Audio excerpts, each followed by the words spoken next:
Good morning and welcome back to Morning Express. So Edith Kimani will be back in a few minutes on our lifestyle segment today. She will be all about entrepreneurship. So this standby for that is coming up. But continuing in the newsroom, we're also joined this morning by Clay Muganda, who's an editor of our weekend standard features. Thank you so much for joining us. Where were you, sir? And of course, the rest of our panelists. Patrick, you had some burning point to make before we and I think we saw, I mean, this has been kind of a GOK trope over the last 1 or so weeks, that the Constitution is the problem when it comes to fighting terror, or fighting insecurity. I don't think we should just limit it to the fight against terrorism. When he speaks about bail as a problem, actually, the police are required to demonstrate before a judge why it is they should hold somebody. Yeah. There are very good reasons we have that law. So they don't just come and grab anybody off the street and say, we will hold you. Just because somebody thinks someone Don't forget, nobody is arrested as a terrorist. They are arrested as suspects. It's a government saying that, accusing them of terrorism. And there are good reasons why we should require the government to prove its case. You can't just go holding people for 10 years, as you're suggesting, on the basis of suspicion. And when the U.S. does it, it's doing something wrong. It's doing something criminal. In fact, the U.S. won't hold them on their own soil simply because of that. Okay. So it's important, I think, that we get away. The Constitution is not the problem. Look at what IPOA wrote about the police service after the Mpeketoni attack, and the failures there. Fix those. The problem is very much about the incompetence of our security agencies, the way they are set up, who manages them, how they are managed, the chains of command, etc., their ability to respond to information, and not that Kenyans have freedom to speak or to go to court. Let's take this back because it's a newsroom. It's about the media and the coverage of the issues. Let's not take it away from a discussion perhaps which will be happening tomorrow on State of the Nation. Clay, you've had a lot that has been said in as far as how the media has covered this story. Insecurity has been a big challenge for the government. The media has been on this for a long time as well. And the Standard today, I think on pages 2 and 3, has the headlines that have captured what has happened and the journey the country has taken so far. Your thoughts? I think I listened to what Ntalam said and what Mr. Kenyara said yesterday, and I think sometimes we blame the media for no particular reason, because what is happening, or rather what has been happening is that we tend to have a government that actually tweets or runs to the social media for every single thing. Or the president is cutting his nails, or the president is combing his hair. So you see, you talk about being digital, but at the same time, you tend not to want to embrace this digital media. So even if the mainstream media keeps quiet, all this information is out there. And I want to agree with Gadara when he talks about that it's the issue of credibility. You tend to give sometimes so much conflicting information that actually it's so difficult. That's why, I mean, I feel so bad when the government says, I want to believe the government, when the government says we've killed soldiers, or combatants, or bandits, and people will say like, show us the pictures. It is because you have never demonstrated, you've never demonstrated that actually you are out to give correct information. All the information, there's this thing we tend to say like, oh, security is so sensitive, we cannot mention it. Security is so sensitive, we cannot mention it. So in the process, you tend to hide information, or you tend not to give information, and that's why people do not believe when the government says we've killed these people. It's because it's a pattern. It's been a pattern, and that's why people don't believe. And I think that the media has been, I mean, the mainstream media, let me talk for that, has been very, very truthful. We've tried, and the fact that we don't have this thing of access to information bill, it's never been passed.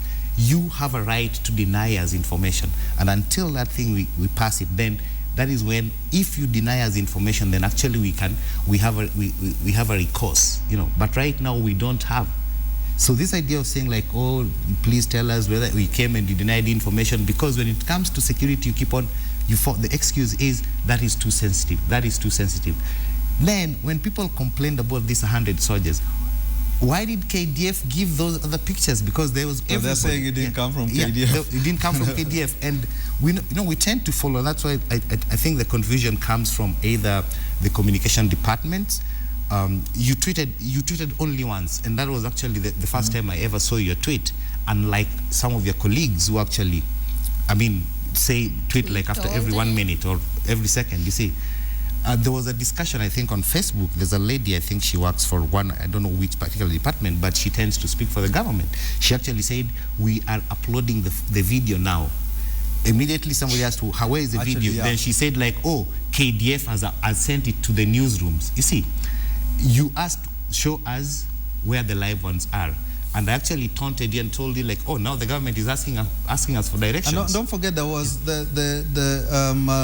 immediately after, I think it was the day after, because I was on Press Bus last week, and they were saying that they would take journalists to the sites that they had bombed, No, they took them to Mandera, but never across. Again, there are issues here. When it comes to this communication, I think it would be good also to admit that you're also facing challenges. The government is also facing challenges when it comes to communicating this thing about terrorism. It's not just the mainstream media alone.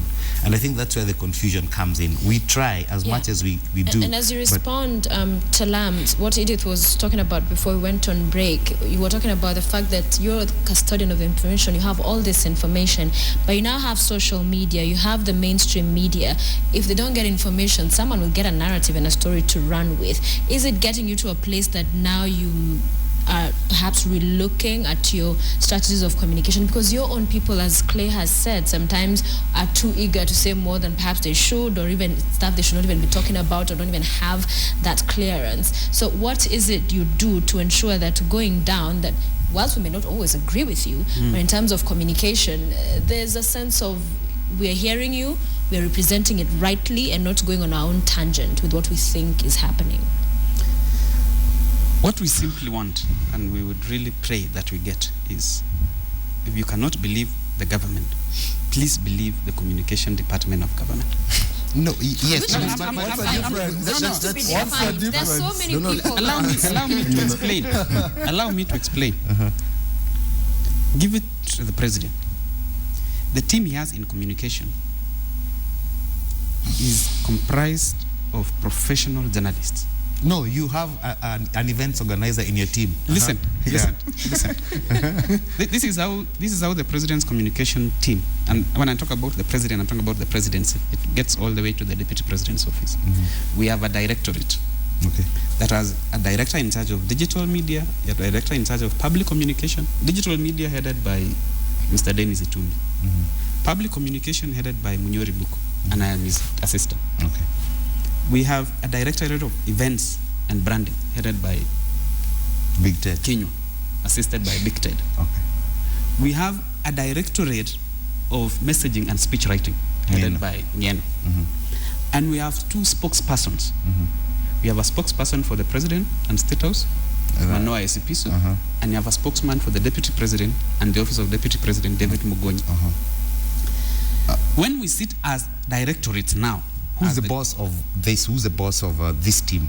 Who is the overall boss? Manoa Esipisu is the boss of the communication team, but the spokesperson of government is the president. That one he made it very clear when he unveiled the cabinet and the team of communication. So this is what I'm saying. Every time we sit, including yesterday, and the president has his speech ready, and he says, now you guys, I'm going to your people out there, your media guys. He appreciates that we are part of the media. We are the media. So he says, you guys, tell me, what issues do you have? What do you think are the issues that will be picked in this speech? We were very interested in what he was going to speak about the media. And he asked us, are you comfortable with what I'm saying with the media? And we said, that is perfectly in order what you've put there, Mr. President. Because we are saying, and I want to correct what Clay has said, my senior. The president in his speech, there is not a single word where he's saying, I blame the media. No, He said, I challenge the media. This has been the narrative. This has been the narrative. What he said yesterday Well, he is... did say we are unpatriotic after Westgate. You see, it has been the sense... No, you know, Westgate would need a different... I would prefer a different bit to come and talk about Westgate. They don't like talking about Westgate. But I think let's talk about the issues. I'm just finishing. Yeah. Let's talk about the issues. We have tried as much as we can. But we are saying we also want the media to go the extra step. When you see a tweet, ask yourself, who is this person? Who is he tweeting us? This whole picture of KDF has sent pictures and someone has posted. They were posted from a private account. The fact that someone works for government and has posted from a private account does not mean he speaks for government. One of the things we are taught, even as an anchor here, I have to be careful about what I tweet as a representative of KTN. Out there, no matter where I am, I cannot just start on top of this table and totally agree. Why? Because at the end of the day, it's impossible for people to separate KTN I totally and agree. Sophia. Those are actually the issues that we have in discussions. Yes, that while we have opinions. And it is the same thing. I have called my friends in the media, including my colleagues, the people who say I'm their mentor at KTN, and told them, my friend, you cannot do a very good story in your bulletin, and then your tweet the next day is the opposite. So which one should I believe? You already have an opinion about an issue on your tweet, and you expect me to believe your story and tell me this story is objective in the But let's turn the guns back to your people. So we are saying, even in government, even in government communication, we have that problem. And the president, thank you for admitting. That is what I was saying. The president has given clear instructions that you guys, you are no longer those people out there. When you speak, you speak for these details of, no, I used my private account. Those are, somebody will pick and say, but the president's person has said, so it is true. And now you see that. So those are the things that we are saying. It's very good, Ntalam, that actually you've admitted that is a challenge. It is a challenge. Yes. Excuse me, Muganda. You see, the presidency, communication system, there's so many people who want probably to outdo each other. It is important for you also, Ntalam, to have a clear presidential press secretary. Nobody else talks after the presidential press secretary. Full stop. Because you see, we are getting also, I'm now talking from the citizen point of view. We get so many tweets from people who work with the presidency, and they become an embarrassment. They become a ridicule to the government. Which account was posted? The tweet that I'm back in the country, as you can see from the selfies. You see, what I'm that was PSU. What I'm saying is, let us have a press secretary on the level of the PS, principal secretary, who his only job is to give the information of the presidency. In the office of the deputy president, let's have a press secretary who just briefs the press.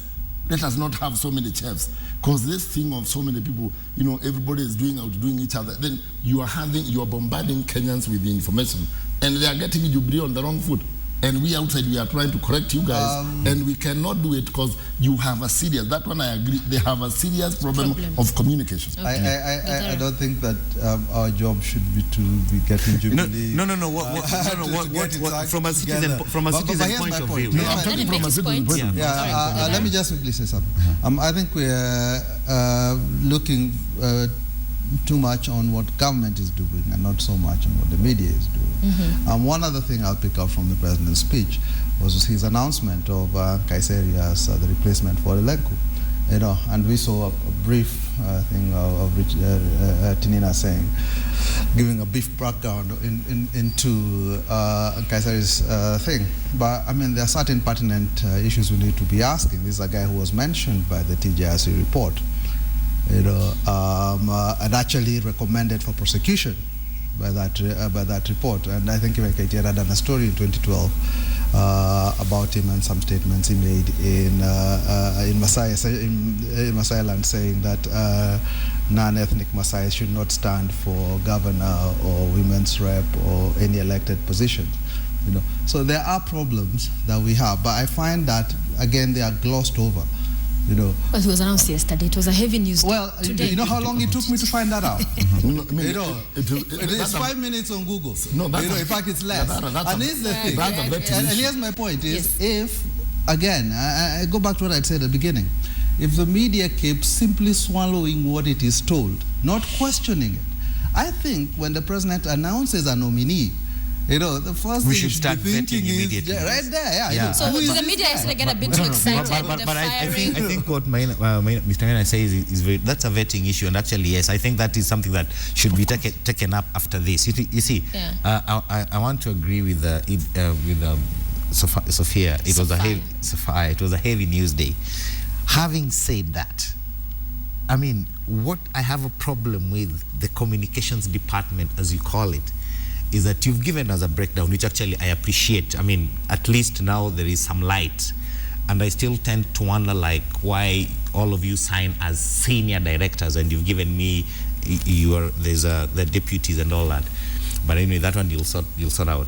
The only problem I have is when Mr. Kenyatta speaks, we as the citizens understand it from what he has said. I have a problem when each one of the 8 senior directors starts telling us this is what the president meant. I think, that is the problem I tend to have. And this is what the president meant. I mean, I am on Twitter, I will understand. What about that person who was probably in Wajir and heard that, and then now you're trying to explain to the pool one on Twitter, this is what the president meant. And that person took it at face value, what the president said. Yeah. And Ntalam, as you respond to that, it takes us to the president's speech after he returned from the Middle East, and what he said after that. PSCU sent a statement to the newsrooms, and we're here with the TNA chairman talking about it was taken out of context, that the media ran away with a whole different story than what was meant to be communicated. What's he saying? That you then come back later to say, oh, it's the media that's running away or setting their own agenda on this one. That should not be happening in the first place. I saw the tweet about the selfies. I saw the video about the selfies. Actually, I have a copy of and it, so. 3 days later, I mean, a few hours later, the tweet was taken down. When it was reposted, the selfie bit was edited, and I found that to be the most non-professional thing ever. Because actually, I thought like we're being taken for a ride. You're taking the Kenyans are being taken as I mean, you think like people don't understand. So this idea of this is no, I don't. I actually I really appreciate, because Ntalam looks like a very credible fellow, you know. No, he's a very serious guy. Ntalam, let's hear from you. 2 things. The PSCU, the directors, have taken a position on an issue twice, ever since it was formed. The first time we took a position as directors and sent a statement was after the so-called controversial comments by the president at the University of Nairobi. When you talk about security is your responsibility. We listened to the president. Of course, people we saw, just like everybody else, even some of us were saying, okay, is that right? But when we interrogated the comment, we said, of course, what the president is saying is right. And we sat and said, we are going to do a statement to say the president was not just right, he was absolutely right. That security is our responsibility. The issue we had was the casual way and the simplistic way it was taken, that the president was saying, you're on your own. People were now saying, no, give me a gun if that is my responsibility. Security is not about having a gun or a policeman around you. The cornerstone of security is information, giving information, intelligence, that I see there is a suspicious person here. And that is why I say... in Mandera, even the governor come out said they'd given this information prior to the attack. Okay, you see, I don't want us to mix these things about it's just that it's government implementation programs and communication. Okay. Because I don't receive intelligence information myself.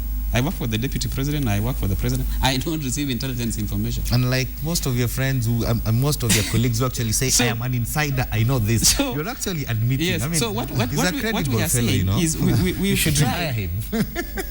The second time we took a position as directorate is when ODM sat in a neck and decided that out of all the issues, the national issues, including their party issues, they decided to dedicate some time to discuss PSCU and why it should be disbanded. And we said, this is simplifying all these problems that we have as a country of insecurity. And we decided to respond the way we responded. What I wanted to say is, this Abu Dhabi trip which is at the center of all this controversy, that the president went to watch Formula One and then came back with selfies. I want us to agree first. Do we have a problem with selfies? I don't think. When a country has gone through a very difficult time, they're waiting for the head of state and waiting to hear what he'll say, hoping to have some affirmation in terms of the direction going forward. And the tweet that comes, "Oh, I'm back into the country," as you can see in the selfies. Now that. Yes, that is what I wanted. Let me finish. Let me support you. No, don't support me because I have not finished. I have not finished, so that you may even change your mind not to support me. We had a problem with this thinking. While we appreciate that the president must be with the people when there is an issue like that, we are opposed to this thinking that says the president should be competing to be in this scene of crime, to be seen to be with the people. The president was on a working trip, which was announced officially. The president did several meetings. The most important meeting is a meeting he did on Saturday with the president of Jordan, where they discussed the issue of radicalization. They discussed areas of cooperation with Jordan in the fight against terrorism. Most of the discussions that were done during the president's visit were closed door.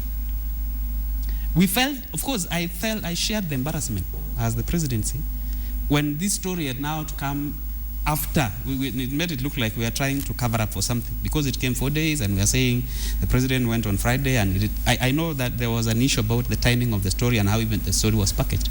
But we are saying I personally have an issue when we want to say we only see the commitment of the president when he is at the scene of crime, when something is happening, so that he speaks to the nation. Listen, the other problem I have is nobody or people chose to ignore the fact that the deputy president, when he addressed the nation on Sunday, issued the statement on behalf of the president. It was titled very nicely, "Speech by the President." The copies were distributed, but somebody still insisted, where is the president? No, I have to say something. Madam, on a presidential point of view, on the international level, if a president is briefed on an emergency, it is not important for him to just run up and he's running up and down. I'll give you an example. On the morning of September 11, President Bush was seated with kids in Florida, children in school. Then a White House national security advisor comes in and tells him, New York has been hit by 2 airplanes. The president continued calmly, talked to the children, finished for about 45 minutes, then left to another room for a discussion. You see, I don't see it, that President Uhuru was wrong to be in Dubai, to be in Qatar when it happened. But you see, the problem was the information that was put in by his department is what people are complaining. You see, when such things happen, you don't put in things which can really burn the spirits of other Kenyans. Okay. It is. First, if you're looking at what the UAE ministers were putting out, they were clearly saying that this guy is here and we've had meetings with him, and they did put out also the thing that he was going to be at the Formula One. I think what a lot of people asked or wanted was essentially thought is the president should have cut short his trip and come back. Look at what has happened with the deputy. When we had Westgate, he came back. Yesterday, he came back. So it's a bit weird that the deputy feels even when the president is the country, he needs to come back, but the president doesn't. And Formula One doesn't feel that. Yeah, so that's the first thing. I think on the speech itself, I think it was a pretty atrocious speech, given the mood of the country at the time, and even the way the president delivered it. Agitated. It was very defensive. And then secondly, some of the content of it. He blamed the mother of that raped girl. Actually, today there's an article. And stuff. There's a mother who's written telling the president, why would you blame? I'm actually of the opinion he needs to apologize to her. That was really bad. In fact, given the fact that he's speaking at a forum where they're launching this 16 days of activism against gender violence. I don't know. Sorry, you will respond. I really don't believe there is somebody in this panel who believes that the president blamed the mother of that child. Yes, he did. I would want to believe there is no one. Let's agree on what we need to discuss. Are we saying the timing, the way the president said, or what the president said? Because if the president is asking me, listen, I'll leave it to you. If the president is saying, let us be careful, let us know who we leave our children with, that is a principle that is not in doubt. Nobody is questioning that. And I believe that is what the president said. His choice of words left room. I don't think the president said, where was the mother saying? Where was the mother? I will try to avoid that, what Mr. Kenyatta said as concerns the 3-year-old. Claire, do you think, as you make your comment, that the media quoted him out of context, reported out of context? No.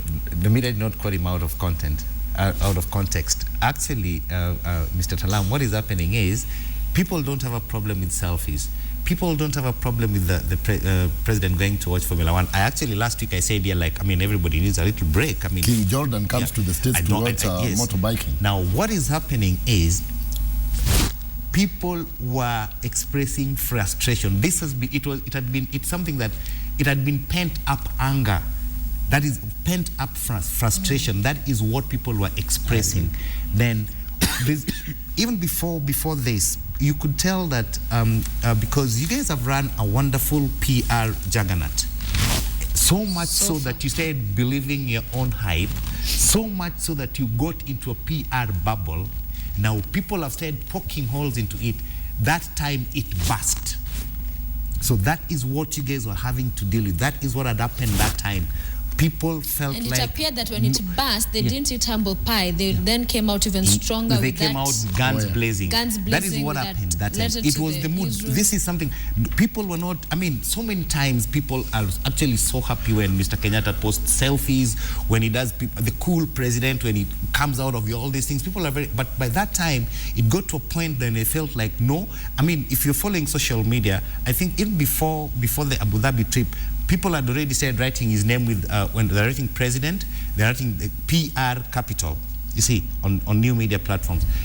Because... What is this narrative about PR? So what is happening is, by that time, actually, what was happening is that people had felt like, no, you guys, we are being taken for a ride. Things are happening and nobody is taking charge. You are being fed PR things, selfies and all that. So it is not about what the president said. It is how he said it. Part of that PR you're talking about and where it comes from and what informs it is also what we saw when he was traveling to The Hague. Yeah. That was a well-executed PR narrative. Which actually we swallowed. Which we actually swallowed. Which aspect of it? Just a minute. Was it necessary for all of that to happen, handing over? It already is enshrined in the Constitution. I'll explain to you why Kenyans did not believe, or why the media did not believe so much when Mr. Ruto gave out a statement this time.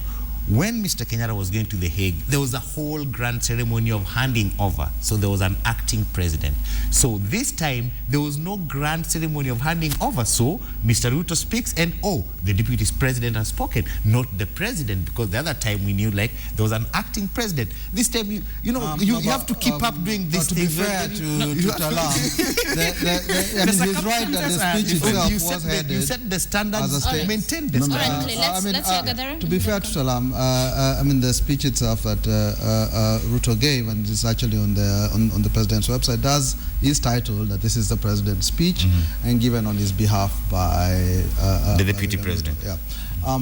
That said, I still think that the way that government chose to communicate once the president got back was quite deficient. I find that the refusal almost to take responsibility for the failures that are there, and I think it's continuing. You keep saying that, yes, we are owning these failures, but look at the speech again yesterday, not too much explaining, about what has gone wrong, President says he's confident about the short-term, medium-term, long-term plans. Nobody knows.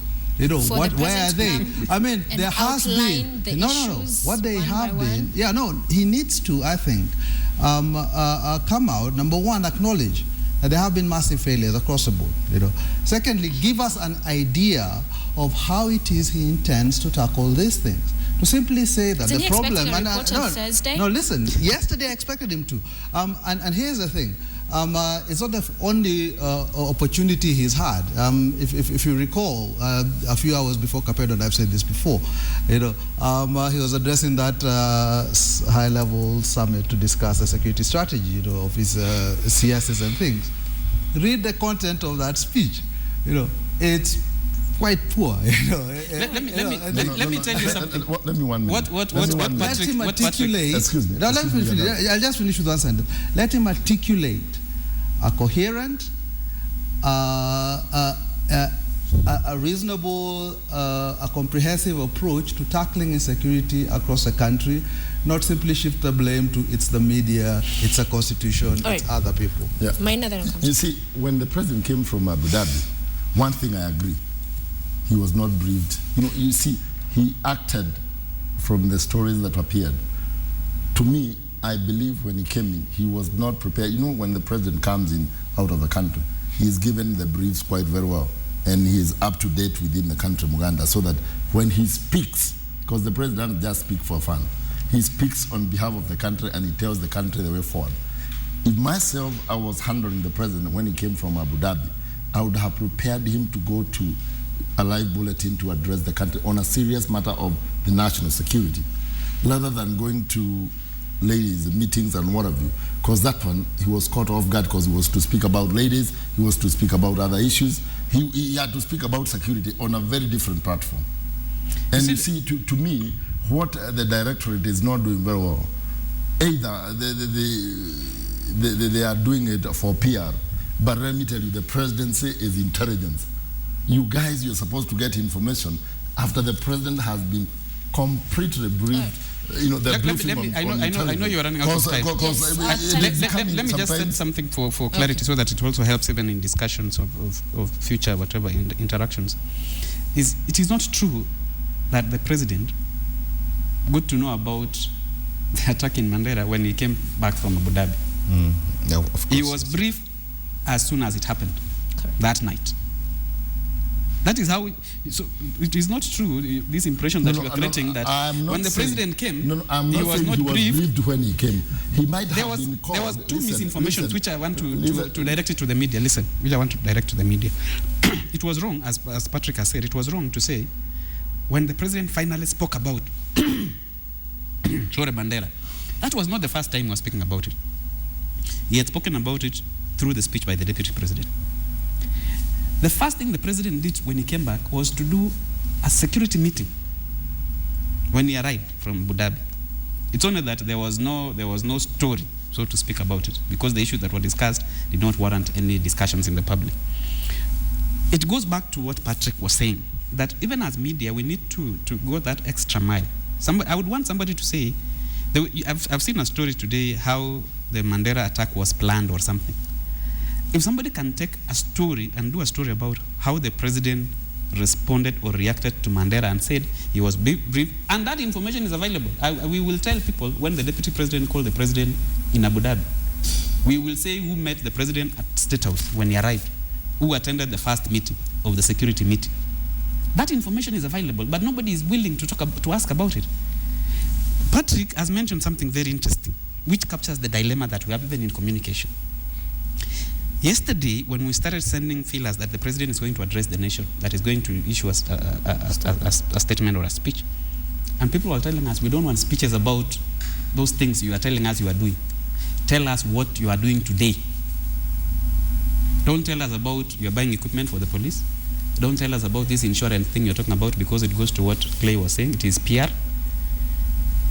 And the president, in paragraph 8 of his statement, and he insisted himself, he told us, no, you guys, I must say this. He said, my government has invested heavily in terms of increasing the recruitment of security personnel and improving their welfare, providing vehicles for security agencies, equipping them with the hardware and technology needed to help Kenya safe. We will continue to increase investments in this sector. The president was even more interested in saying how many vehicles. He had included in his speech that we have 10,000 police officers who have been recruited, but because of the court case, that is still hanging there. But we told him the media would want action. And he was telling us, which action is this you are telling us? The media or Kenyans? The media has told us, of course the media speaks for Kenyans. The media has told us, because journalists still call me and they say, my friend, that statement, if it doesn't tell us who you are firing. I told them, the president and the DP, when they were asking, so what are your people going to ask? They are saying they want to know who you are firing. And that is why there was not a single question of, excuse me, Mr. President, after the press conference. No, he just finished? turned around and Although he left. kind of just... The story, Ololenko has been fired and Kimayo has gone. And the priority was, what do I say in my piece to come? Our time is because up. they had the story. Ntalam, I must ask you this before we go. We must go. We must wind up. Ololenko, what's his fate? The fate of Ololenko was explained by the president yesterday. He has a new nominee. He's no longer employed. In his cabinet, there is only one position for So he's interior. fired. He's out, completely gone. No.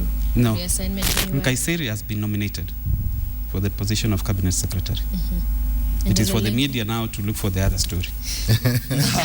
This is me trying. Thank you so much for joining us, gentlemen. Clay Muganda features editor, the Sunday Standard, Francis Minor, security analyst, Emanuel Ntalam, who's the director of communication at the Office of the Deputy President, and Patrick Gadara, who's a communications consultant. Thank you all so much for joining us, and we'll see how better or different we'll be hearing from PSCU. Definitely. Especially. No, actually from Ntalam. From Ntalam. Yeah. Okay. Stay with Morning Express. After this short break, Edith Kimani will be back with an interview, and it's all about entrepreneurship. That's what they'll be focusing on for the next 25 minutes or so. Do stay with us.